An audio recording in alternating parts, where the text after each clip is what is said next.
Hola, buen día. Mi nombre es María Estefany Sánchez Pinzón. Pertenezco al curso de aprendizaje del grupo 168. En esta ocasión voy a hacer una exposición sobre la tarea 5, evaluación final POA.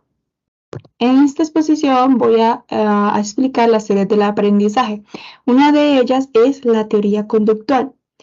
Esta teoría conductista se desarrolló principalmente a la primera mitad del siglo XX y permaneció vigente hasta los mediados de este siglo, cuando empezaron a surgir las teorías cognitivas.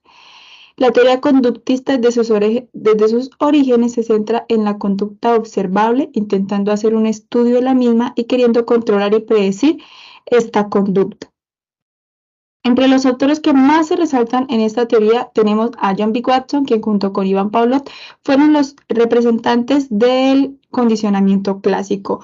También por otra parte tenemos a Frederick Skinner, quien fue el representante principal de la teoría del condicionamiento operante. Ivan Pavlov y John B. Watson. Para Pavlov y Watson, el psicoanálisis no tenía y no carecía de fundamentos científicos, por lo cual criticaron fuertemente a Sigmund Freud. Es importante para ellos que solamente debemos hablar del aprendizaje cuando éste es medible y observable.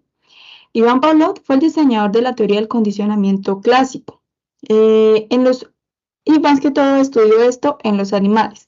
Luego John B. Watson describió la conducta humana mediante esta teoría, haciendo una especie de analogía, diciendo pues que esto mismo ocurría en los humanos con respecto a las emociones y a los hábitos. Resaltan que el aprendizaje era un resultado de un condicionamiento clásico. Este estudio habla sobre que existen estímulos que producen una respuesta biológica y que si a este proceso agregamos un estímulo neutro, el cual no va a provocar ninguna respuesta, puede llegar a provocarla simplemente por la sola asociación del estímulo neutro con el estímulo que sí produce la respuesta natural. Pavlov estudió esto mediante el proceso digestivo de los perros.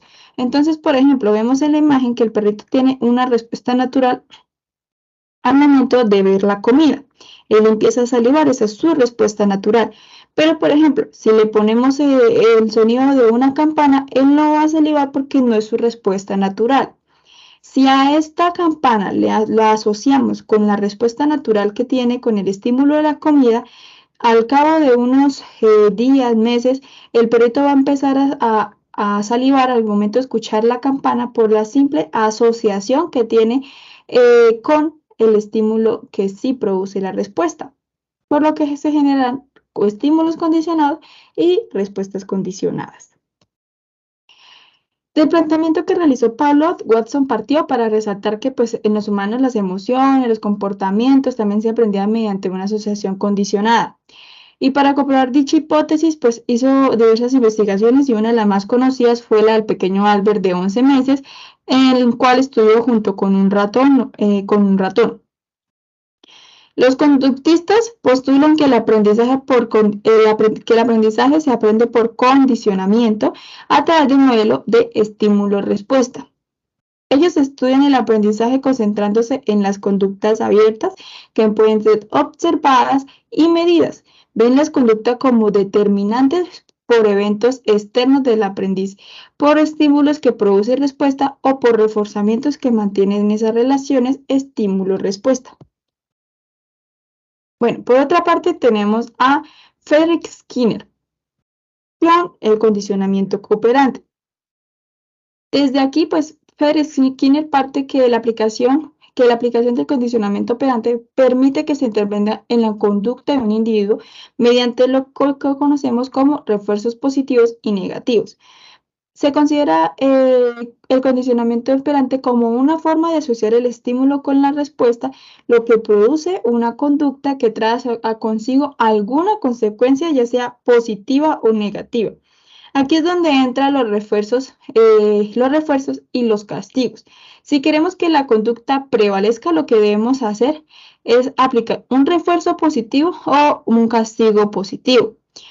Y si queremos que disminuya un comportamiento, debemos utilizar los refuerzos negativos o castigos negativos.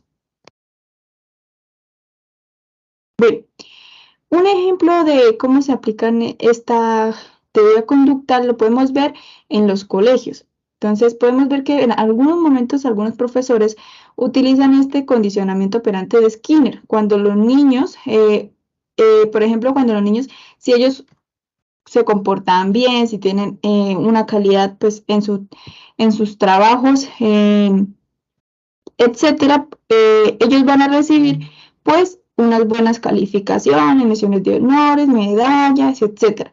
Por el contrario, si el niño se porta mal y no entrega sus trabajos son deficientes, tiene una mala disciplina, es charlatán, etcétera, obtendrá malas calificaciones y por parte pues también podrá ser castigado por su profesor, obtendrá observaciones, llamarán a sus padres, muchísimas cosas que van relacionadas. Estos se tratan de esos refuerzos y castigos que decía en Skinner. Queremos que las conductas del niño prevalezcan, por eso hacemos refuerzos positivos. Y por el contrario, si queremos que disminuya, lo que hacemos es otorgar un castigo o un refuerzo negativo. Bueno, por otra parte tenemos la teoría de las inteligencias múltiples, propuesta principalmente por Howard Garnett.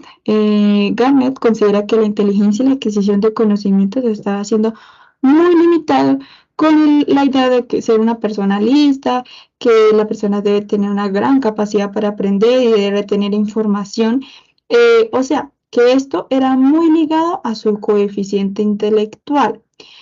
Por eso él propuso que no necesariamente era de esta forma. La inteligencia y la adquisición del conocimiento no estaba ligada al coeficiente intelectual, ya que las personas que tuviesen un coeficiente intelectual bajo podrían ser inteligentes en otros aspectos. Las personas podrían aprender de distintas formas y estas están relacionadas con las habilidades que la persona posee, pues la mente tiene capacidad de trabajar con distintos tipos de capacidades. Por eso para Garnett existen 8 tipos de inteligencias. Entre ellas tenemos la inteligencia lingüística, que es como esa capacidad de poder expresar un sentimiento u opinión y poder dar un significado a algún concepto complejo. También tenemos la inteligencia lógico-matemática, que es la capacidad pues, para poder calcular, hacer modelos matemáticos, identificarlos, hacer razonamientos y ser capaz de usar el método científico.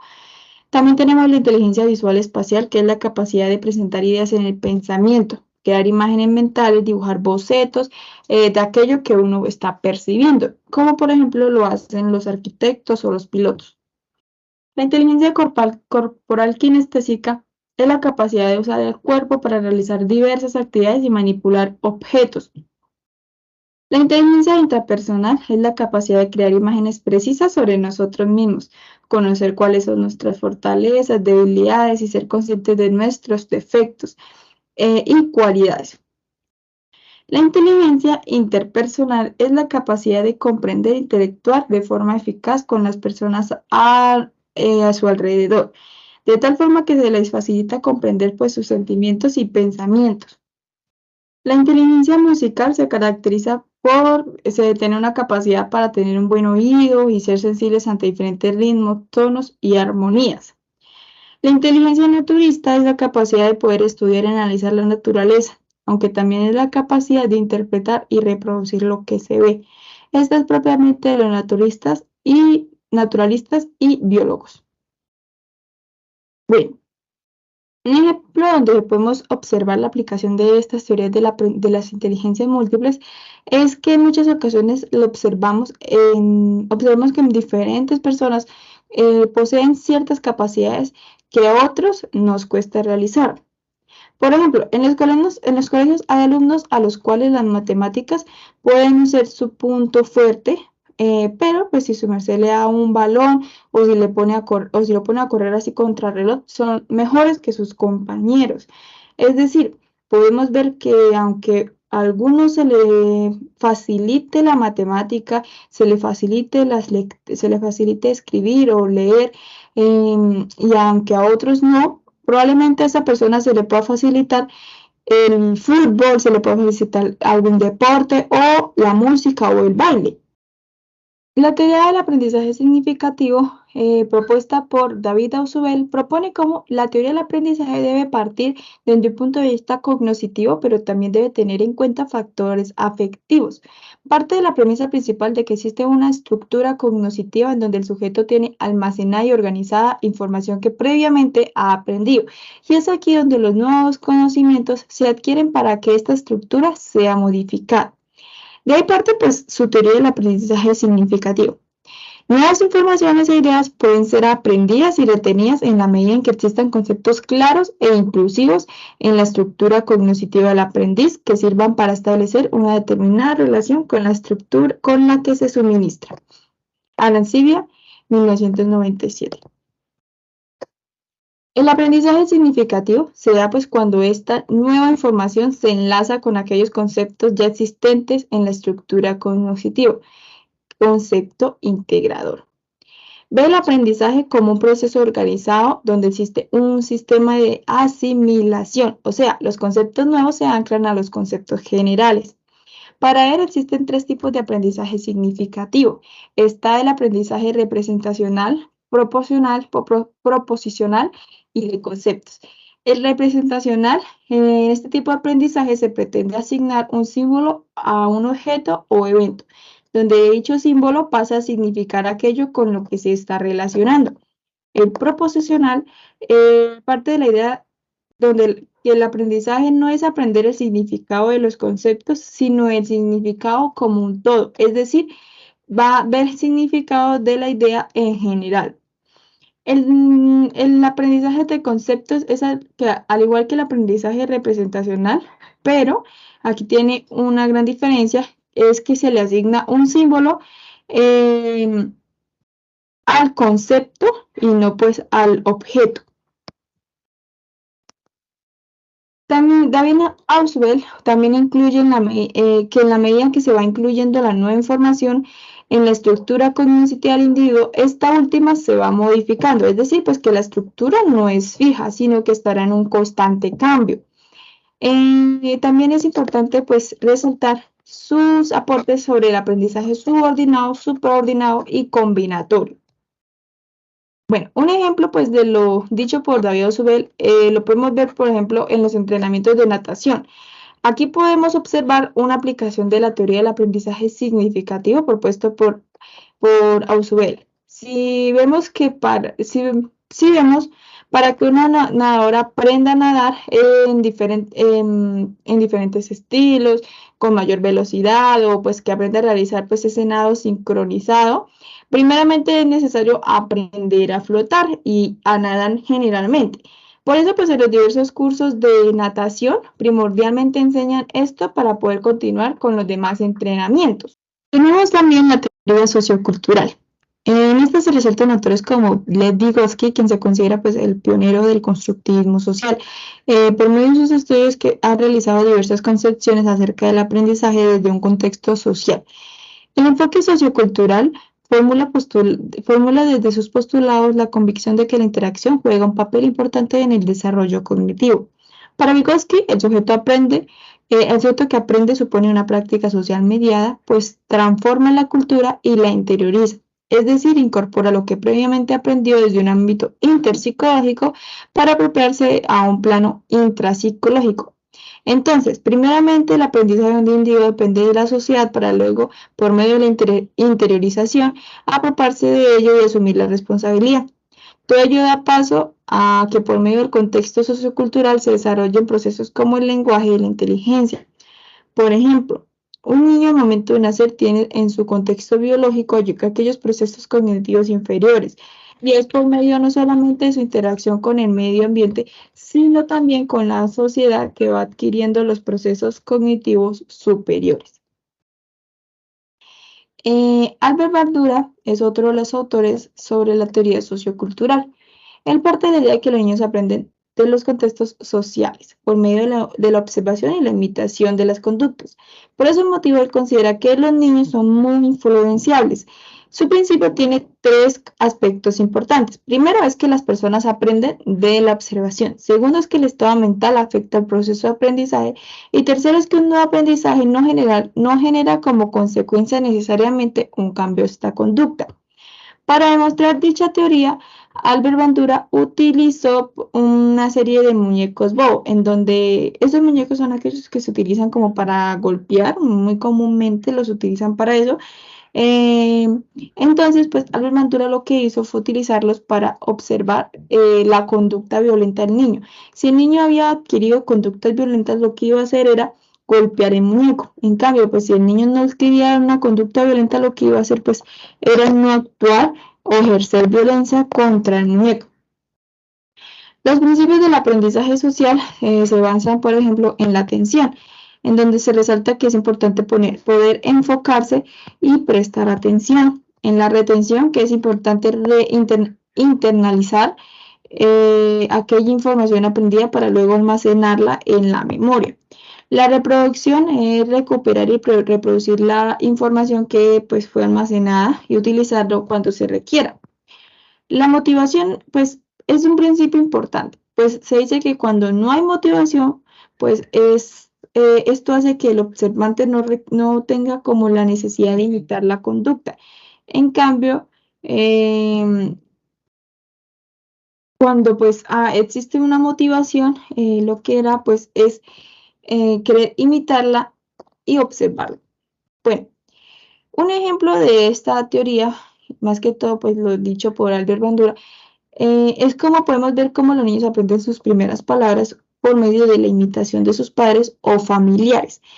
Al escuchar constantemente pues, sobre el nombre que tiene a diferentes objetos y personas.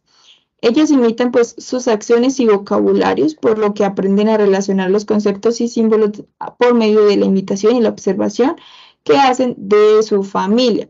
Es decir, sí vemos que en muchas ocasiones la mamá de los niños, muchas mamás de los niños empiezan a mostrarle, por ejemplo, que un animalito, por ejemplo, un perro, este se denominará como perro. Entonces, la mamá empezará a señalar al perro y a decir perro o guau guau o animalito o pues diversos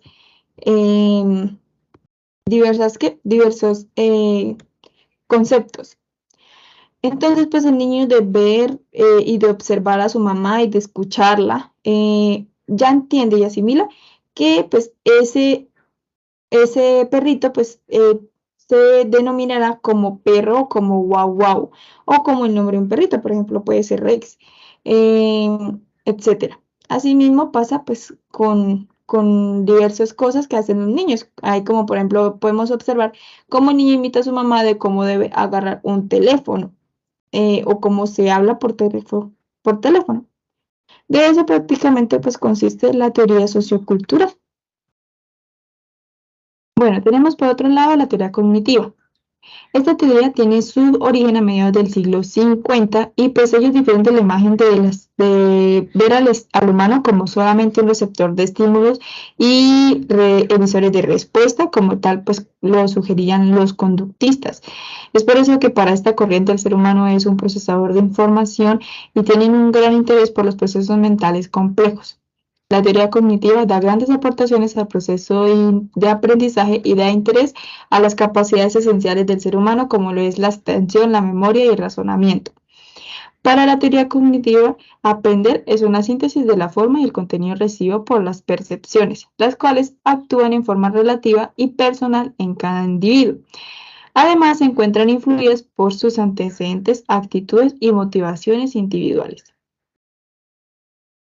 Uno de los autores principales dentro de esta teoría es Jean Piaget. Para él, los niños se forman el conocimiento cuando sus factores biológicos se relacionaban e interactúan junto con la experiencia de vida en su día a día.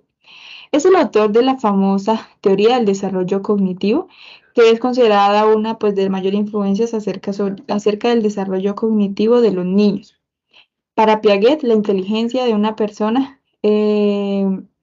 Para Piaget, la inteligencia es la capacidad de una persona para tener una constante adaptación en su entorno. Es decir, es esa concordancia entre el entorno y los esquemas cognitivos que a su vez explica ciertos mecanismos básicos para que se dé el desarrollo y el aprendizaje. Tenemos la asimilación, la acomodación y la equilibración. Por una parte, la asimilación es esa incorporación de la nueva información a una estructura del conocimiento. La acomodación es esa modificación del esquema de conocimiento para incorporar una nueva información.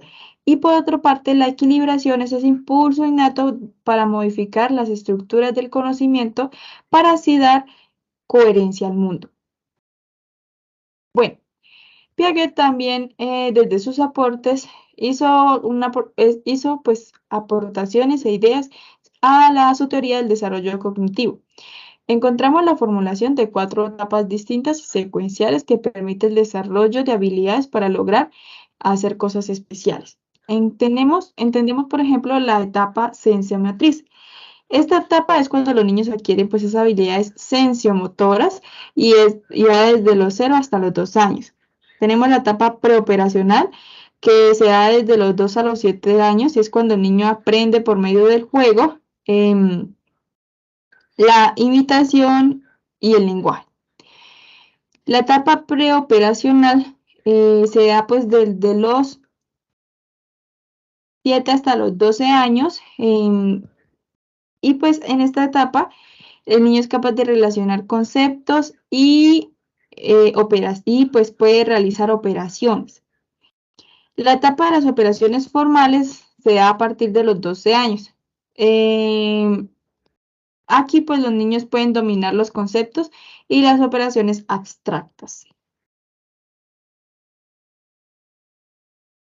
Por otra parte tenemos otro autor que es Lev Vygotsky. Vygotsky critica pues siempre la posición que tenía Piaget sobre la relación existente entre el aprendizaje con el nivel evolutivo de los niños.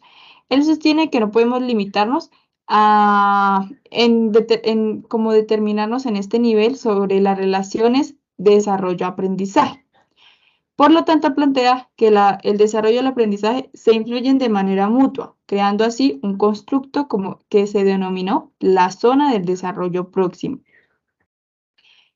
Él crea pues esta teoría, la teoría de la zona del desarrollo próximo, y dentro de la teoría pues nos habla de 3 niveles. El nivel evolutivo real es ese desarrollo de las funciones mentales del niño que se da cuando él puede cumplir a totalidad ese proceso evolutivo y pues por ejemplo, puede ser medido por medio de un test. El segundo nivel hace referencia a la zona del desarrollo próximo, que es cuando el niño por sí solo no puede desarrollar una operación concreta, pero sí es capaz cuando, por ejemplo, hay un adulto intermediando entre ellos. A esto, pues, él lo llama como zona del desarrollo próximo, que es la distancia entre el desarrollo real y el desarrollo potencial que se alcanza cuando se obtiene esa ayuda. Para Piaget, el aprendizaje y el desarrollo no son uno solo. Es decir, donde el aprendizaje lo que hace es impulsar el desarrollo de las funciones cognitivas. Bueno, un ejemplo de eso es en muchas ocasiones se puede observar cómo los niños, por ejemplo, en sus casas pueden desarrollar ciertas actividades porque pues tienen esa ayuda de sus padres. Es decir, el papá pues está diciéndole, por ejemplo, cuál es el paso correcto a desarrollar o qué cronología, qué sistema, qué operación se debe realizar, etcétera.